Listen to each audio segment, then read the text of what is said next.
তলার শিক্ষা করা ফরজ। কোরআন তলার শিক্ষা করা কি ফরজ? ফরজ। যারা কোরআন তলাত করা শিখি নাই, আল্লাহ না করুক এই হালে যদি মারা যায় কিয়ামতের ময়দানে একেবারে পহেলা কাতারে ফরজ তরকের গুনাহগার হয়ে জাহান্নামে চলে যাব, মনে রেখে দিয়ে।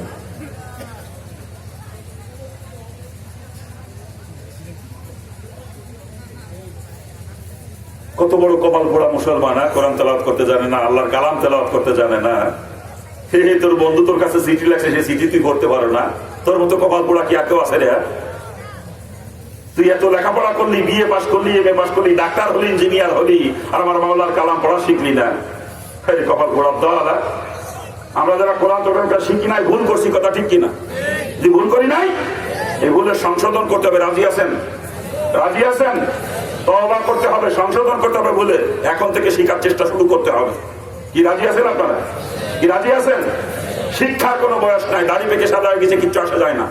শিক্ষার কোনো বয়স নাই। শিক্ষার সময় দোলনা থেকে কবর পর্যন্ত। কি বলেন আপনারা? কি বয়স হয়ে গেছে, কিছু আসা যায় না। উপযুক্ত বয়সে মাদ্রাসায় ভর্তি হয় নাই বা কোরআন শরীফ তেলাওয়াত করা শিখি নাই, এখন বয়স যা হোক না কেন এখন থেকে চেষ্টা শুরু করবো। কি রাজি আছেন আপনারা? আল্লাহ রাসূল বলেছেন, যদি চেষ্টা করতে করতে শিকার আগে কেউ মারাও যায়, আল্লাহ পাক কিয়ামতের ময়দানে তাকে কাজী সাহেবদের সঙ্গে এক কাতারে দাঁড় করাবে। চিৎকার দিয়ে বলেন সুবহানাল্লাহ। জোরে বলেন না। বেশি দিন লাগে না। আমরা সাধারণত ফজরের নামাজের পরে তেমন কোনো কাজ কাম করি না, কথা ঠিক না? এবং ঈশার নামাজের পরেও তেমন কোনো কাজ কাম করি না। এই দুইটা সময়ের যে কোনো একটা সময় আমরা যদি মসজিদের ইমাম সাহেবের কাছে বা মুয়াজ্জিন সাহেবের কাছে অথবা এলাকায় মাদ্রাসার কোনো উস্তাদের কাছে বসে 1 ঘন্টা করে সময় দিতে পারি, মাত্র 1.5 মাস লাগবে কোরআন শরীফ শিখতে। প্রতিদিন যদি 1 ঘন্টা করে সময় দিতে পারি, 1.5 মাস লাগবে, তার বেশি লাগবে না, কথা ঠিক কিনা? কি যেন বলে কি আমরা চেষ্টা করবো তো ইনশাআল্লাহ। আমরা কত বড় কপাল পোড়া মুসলমান, চিন্তা করেন। ফজরের নামাজের পরে কাজ কাম করি না, ঈশার নামাজের পরে কাজ কাম করি না, কিন্তু মসজিদের ভিতরে 1 মিনিটও বসতে রাজি না। ইমাম সাহেবের তাসবিহ তাহলিল আদায় করার আগে আমরা বের হয়ে যাইতে পারি নাকি, সেই চেষ্টা করি নাকি কাম? আর মসজিদ থেকে বের হয়ে যে বসি চার দোকানে। কোন জায়গা? মসজিদ থেকে বের হয়ে যে কোন জায়গা বসি? চার দোকানে। চার দোকানে দেখবেন বুড়ো বুড়ো মানুষ, দাড়ি পেকে সাদা হয়ে গেছে, এক পাও কবরে চলে গেছে, ওই বুড়ো বিয়াক্কেল টুপি মাথায় দিয়ে মসজিদে ভাই নামাজ পড়ে বাইরে যাইয়া চার দোকানে বসে চা খায়, বিড়ি একটা ধরা বিড়ি টানে, আর চার দোকানে টেলিভিশন আছে, টেলিভিশনে চলতেছে উলঙ্গ মার্কা সিন্ডিকেট ডান্স। ওই বুড়ো বদমাইশ পাটনা দাঁড়িয়ালা বদমাইশ এক পাও কবরে চলে গেছে, ওই সিন্ডিকেট উলঙ্গ মার্কা ডান্স দেয়, কথা ঠিক না? এ জোরে বলেন ঠিক কিনা? আল্লাহ পাক আমাদেরকে হেফাজত করুক। জোরে বলেন না। ওই সময়টা মসজিদে বসে কোরআন শরীফ তেলাওয়াত করা শিখা যায় না? হ্যাঁ, চার দোকানে বইয়ে বই টেলিভিশন দেখো, তোর নাতির বয়সী যুবতী নেই একটা, হাফ মার্কা ড্রেস পরে, হাফ মার্কা ড্রেস, ওই ড্রেস পরে ড্যান্স করে, আর তুই বুড়ো বদমাইশ হাত করে টাকা দেখো, তো লজ্জা করে না? না, আপনার এলাকায় চার দোকানে টেলিভিশন নাই, আমার এলাকায় আছে, তাই উপস্থিত কি দেখে আমার এলাকায়। এই এলাকায় চার দোকানে টেলিভিশন নাই, আমার এলাকায় আছে। এদেশেও আছে, এদেশেও আছে। দেখবেন চার দোকানে খালি বুড়োর দল বসে বসে টেলিভিশন দেখে, বুড়োর দল। যুবকরা যায় না চার দোকানে টেলিভিশন দেখি, কথা ঠিক না? বলেন ঠিক কিনা? আর যুবকদের তো যাওয়ার লাগেও না, যুবকদের মোবাইলেই সব চলে নাকি গান? হ্যাঁ, ওই বুড়োর দলও যাইতো না, যদি টাচ মোবাইল চালাতে পারতো। বুড়ো দল টাচ মোবাইল চালাতে পারে না, বুড়ো দল মোবাইল চালায় বাটনওয়ালা মোবাইল, ও মোবাইল দিয়ে কিছু হয় না, কথা ঠিক কিনা? খালি কল দিয়া যায় আর রিসিভ করে কথা শোনা যায়, এছাড়া আর কোনো কামে লাগে না, কথা ঠিক না? ওই বুড়ো দলের টাচ মোবাইল ব্যবহার করে, ও দিয়ে কিছু হয় না, ওই টাচ মোবাইল চালাতে জানে না বুড়োর গোষ্ঠী। এই জন্যই বুড়োর গোষ্ঠী টেলিভিশন দেখে চার দোকানে বইয়ে বইয়ে, আর যুবকরা তো টাচ মোবাইলে সব পাচ্ছে, এই জন্য ওরা চার দোকানে যে টেলিভিশন দেখা লাগে না, কথা ঠিক কিনা? এ জোরে বলেন ঠিক কিনা? আল্লাহ পাক আমাদেরকে হেফাজত করুন। জোরে বলেন আমিন। জোরে বলেন না আমিন। পাও দুইকেন ধরে অনুরোধ করে বলে যাচ্ছি, বাবাজিরা, কোরআন শরীফ তেলাওয়াত করা শেখেন যদি জাহান্নাম থেকে বাঁচতে মন চায়। আর না, কোরআন শরীফ তেলাওয়াত করা না শিখে যদি কবরে যান, কসম খোদা একেবারে পয়লা কাতারে ও ফরজ তরকের গুনাহগার হয়ে জাহান্নামে চলে যাবেন, মনে রেখে দিয়া। আল্লাহ পাক আমাদের সকলকে সহিহ বুঝ দান করুন। জোরে বলেন আমিন। যারা তেলাওয়াত করতে জানি না তারা তেলাওয়াত করা শিখবো, আর যারা তেলাওয়াত করতে জানি আমরা বেশি বেশি কালামে পাকের তেলাওয়াত করবো। কি বলেন? রাসূল বলেন যে যত বেশি কোরআন তেলাওয়াত করবে তোর অন্তর থেকে দুনিয়ার মহব্বত তত দূর হয়ে যাবে। করবো তো ইনশাআল্লাহ? আমরা করবো তো ইনশাআল্লাহ। কয় নাম্বার পদ্ধতি গেল? 3 নাম্বার। 4 নম্বর পদ্ধতির কথা হুজুর বলেছেন, অন্তত থেকে দুনিয়া শেষ করার জন্য বেশি বেশি কবর জিয়ারত করো। রাসূল বলেন যে যত বেশি কবর জিয়ারত করবে তোর অন্তত থেকে দুনিয়ার মহব্বত তত দূর হয়ে যাবে। কবর জিয়ারত করতে বলেছেন, মাজার না, কিন্তু মাজার না, কবর। কবর জিয়ারত করা শরীয়ত বলছে মুস্তাহাব, আর মাজার জিয়ারত করা আমি বলতেছি হারাম। কি বলেন আপনারা? শরীয়ত বলছে কবর জিয়ারত করা মুস্তাহাব, আর আমি বলতেছি মাজার জিয়ারত করা হারাম। আর মাজার জিয়ারত করতে গেলে অধিকাংশ মানুষ ঈমান হারা হয়ে যায়। মাজারের বাবার কাছে সাহায্য চায়, মাজারের বাবার কাছে গুনাহ মাফ চায়, মাজারের বাবার কাছে সন্তান চায়, সম্পদ চায়। কথা ঠিক না? এগুলো দেওয়ার মালিক কে? এগুলো দেওয়ার মালিক কে? আরে মাজারে যে বুজুর্গ শুয়ে রয়েছে, যত বড় বুজুর্গই হোক না কেন, তার পাওয়ার ছিল একদিন দুনিয়ায় থাকতে। আল্লাহর ওলিদের পাওয়ার জীবিত অবস্থায়। সে যদি কোনো দোয়া করে আল্লাহর কাছে, আল্লাহ পাক তার দোয়া ফেরাই দিতে পারেন না সহজে। এই জন্য বুজুর্গ মানুষ, ওলি মানুষ দুনিয়ায় জীবিত থাকতে যদি আমার জন্য দোয়া করতো, আল্লাহ তোমার এই বান্দার জীবনে গুনাহ মাফ করে দাও, এই বান্দারের দান সম্পদ দাও, এই বান্দারের সন্তান দাও, হয়তো আল্লাহর ওলি দোয়া কবুল করে আল্লাহ পাক দিতে পারতেন। কথা ঠিক না? এই পাওয়ার তার ছিল দুনিয়ায় জীবিত থাকতে। এখন সে কবরে চলে গেছে, এখন তার কোনো পাওয়ার নাই। এখন সে কিয়ামত পর্যন্ত কবর ভিতরে শুয়ে শুয়ে যত ইবাদত বন্দেগী করবে, যত দোয়া করবে, কোন ইবাদত বন্দেগী আল্লাহর কাছে গ্রহণযোগ্য না। কথা ঠিক কিনা? এখন ওই কবরবাসী আমার আপনার মুখাপেক্ষী। আমরা একবার সূরা ফাতিহা পড়বো, 3 বার সূরা ইখলাস পড়বো, কয়েকবার দুরূদ শরীফ পড়ে দোয়া করবো, এই দোয়ার ভাগ পাবে কবরবাসী। কথা ঠিক না? এখন ওর কোনো পাওয়ার নাই। আবার একদিন যদি আল্লাহর ওলি হয়ে থাকে, সত্যি সত্যি বুজুর্গ হয়ে থাকে, আবার একদিন তার পাওয়ার হবে, যিনি হাসরের ময়দান কায়েম হবে। আল্লাহ পাক যখন তার ওলিকে সুপারিশ করার ইখতিয়ার দিবেন, আমার আপনার মতো জাহান্নামীকে সুপারিশ করে সে জান্নাতে নিয়ে যেতে পারবে। কথা ঠিক না? ওই বুজুর্গ দুনিয়ায় থাকতে তার পাওয়ার ছিল, আবার হাসরের ময়দানে তার পাওয়ার হবে, ঠিক আছে, কিন্তু এখন সে কবরে, এখন তার কোনো পাওয়ার নাই। এখন তার কাছে চাইলে আল্লাহ পাকের সঙ্গে তাকে শরীক করা হইলে বিয়াক্কেলের গোষ্ঠী।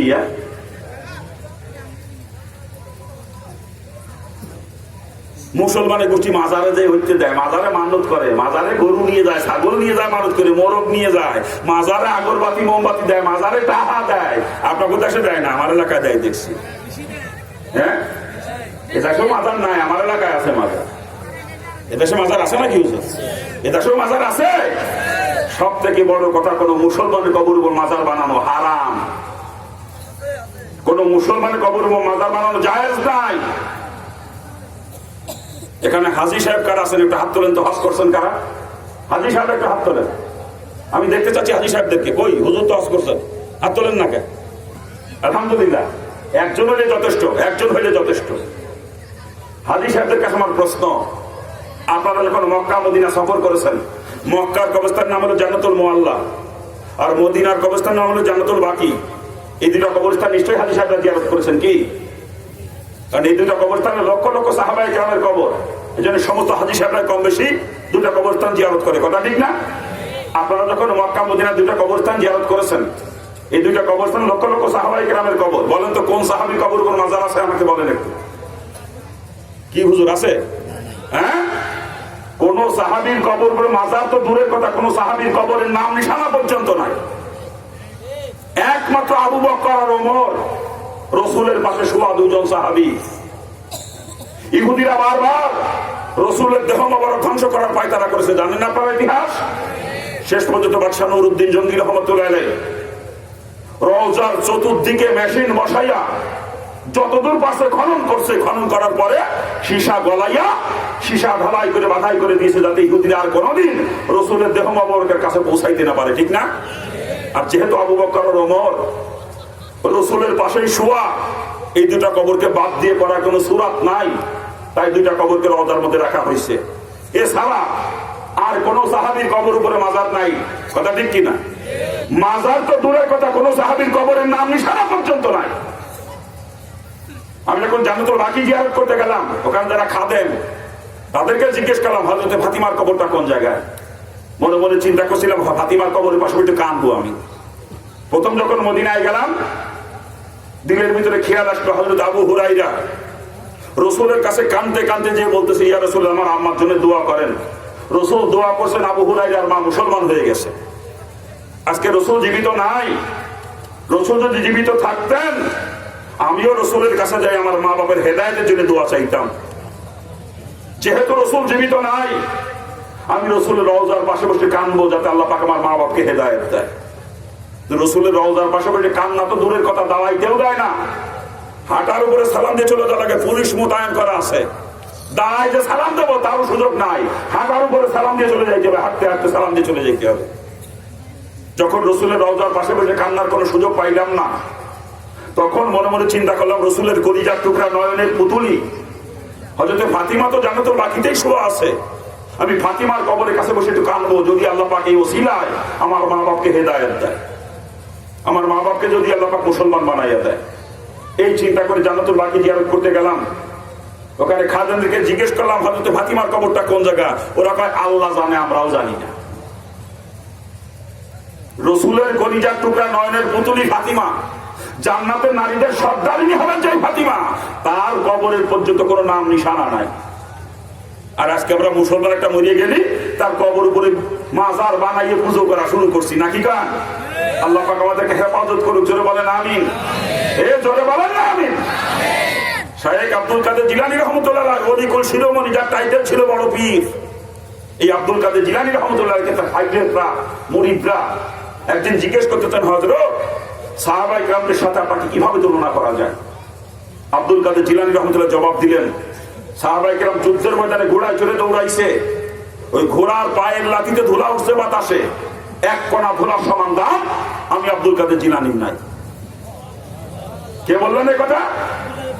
আব্দুল কাদের জিলানী রহমতুল্লাহ সাহাবায়ে কেরামের তুলনায় এতটুকু। আর যাদের কবর উপর মাজার বানিয়ে আমরা পুজো করতেছি, এরা মনে হয় সাহাবায়ে কেরামের থেকে দামি, নাকি কান? বিয়াক্কেল মুসলমান, কোন সাহাবার কবরে মাজার নাই, তোরা মাজার বানি কোথায় বল? কোন বুজুর্গ কোন অলি কখনো বলে যায় নাই যে আমার কবর উপরে মাজার বানাইও। এগুলো ভণ্ডামি ভণ্ডামি ভণ্ডামি করতেছি আমরা, ভণ্ডর দল। একজন আল্লাহর ওলির কবরকে কেন্দ্র করে নাচ গান করে, সেখানে গান বাজনা হয়, মদের আসর বসায়, গাঞ্জার আসর বসায়, বদমাইশের গোষ্ঠী। সব থেকে বড় কথা, একজন মৃত মুসলমানকে কেন্দ্র করে ব্যবসা করে বদমাইশের দল। একজন মৃত মুসলমানকে কেন্দ্রে ব্যবসা করে, এদের থেকে নিকৃষ্ট মানুষ, এই মাজার মসজিদের মতো নিকৃষ্ট মানুষ দুনিয়াতে থাকতে পারে না। কথা ঠিক কিনা? যারা বলেন ঠিক কিনা? আর আমাদের দেশের মাজার গুলোও দেখবেন সব হাইওয়ে রোডের পাশে, আর নাহলে বাজারের ভিতরে, নাহলে বাজারের সাথে, অথবা রেল স্টেশনের পাশে, অর্থাৎ যে জায়গায় ইনকামটা ভালো হয় এরকম জায়গায় মাজার আমাদের দেশে সব, নাকি কারণ?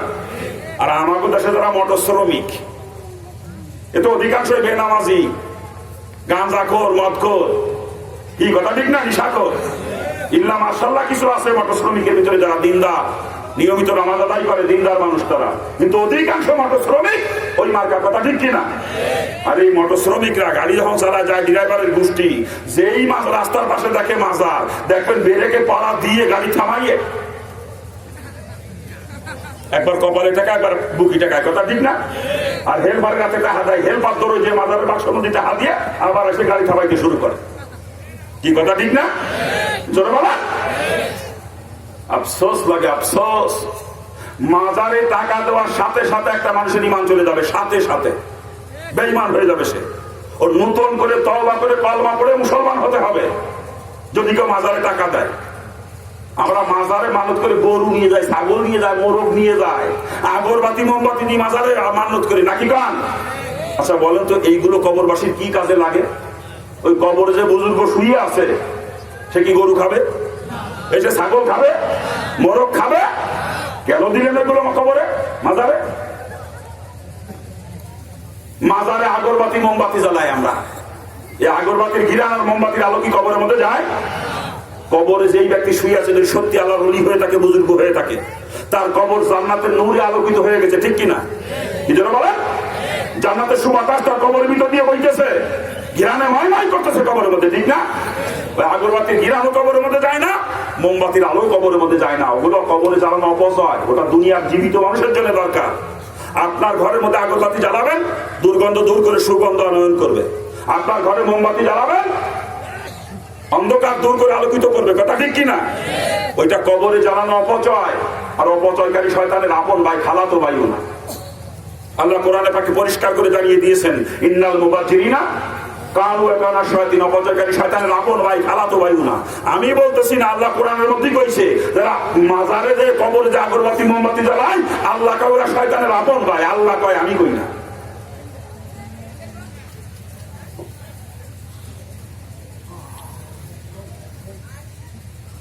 কোন মুসলমানের কবর উপরে মাজার বানানো জায়েজ না, একেবারে হারাম।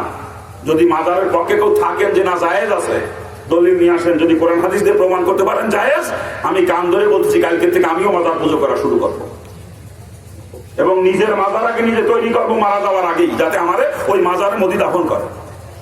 যদি কেউ প্রমাণ করতে পারেন দলিল নিয়ে চলে আসবেন সামনে, পরিষ্কার কথা। বাপের বেটা যদি হাম দলিল নিয়ে আসবেন, আর ওর সামনে যদি কেউ পুটুর পুটুর করে মনে করবেন ওই যে বাপের বেটা হলো জন্মের মধ্যে দোষ আছে, ওইটা হলো যাওরা যাওরা। কি বলেন আপনারা? আমি কিন্তু খালি কাঁচাই বলি না, আমার কাঁচা আটা আসাল্লার ফজল।